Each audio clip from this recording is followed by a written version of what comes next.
Welcome to Hank's Place. Today is the second Sunday of Advent. The word Advent's derived from the Latin word adventus, meaning coming. In Greek, it's parousia. Scholars believe that during the 4th and 5th centuries in Spain and Gaul, Advent was the season of preparation for the baptism of new Christians at the January feast of Epiphany.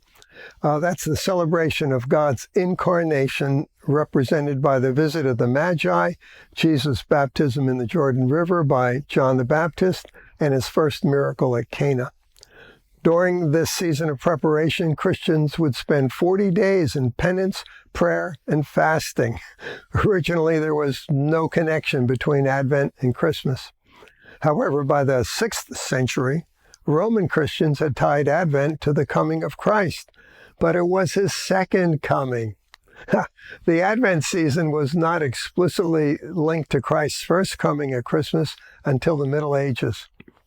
Today, Advent can be a depressing time for many Christians, for the original religious preparation to receive Jesus has been replaced by greed and merchandising, Santas, elves, and reindeer, extended Black Friday deals we can't live without.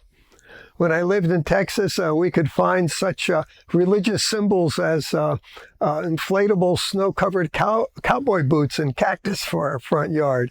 Here in Florida, it's alligators and flamingos. The greed on parade and coupled with a touring of Christmas movies that have nothing to do with Jesus can be very depressing. One year, really irritated, I placed a green tarpaulin over my front lamppost and spray painted it black, decorating it with white lights. It's how distressed I was, seeing only a dark, dark world with a few Christians glowing as lights here, and there. So if you're feeling depressed, my friend, I've been there too.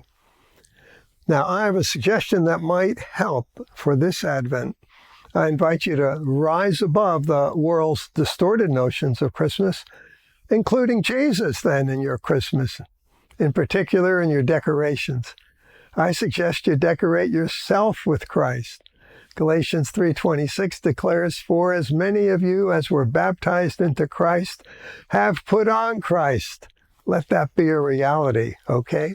Even Romans 13:14 says, "But put on the Lord Jesus Christ," making no provision for the flesh in regard to its lusts. So, yes, how about we clothe ourselves with Jesus Christ? He's our appropriate dress at all times, but especially now. May people see that we belong to Him simply by looking at us. May they see us adorned with Jesus.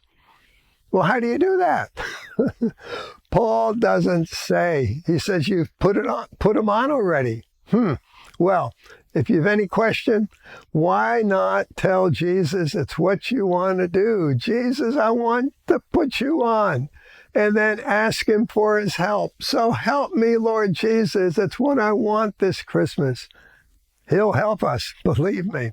So today, begin by throwing off that mantle of depression. Then put on Jesus. You'll come alive.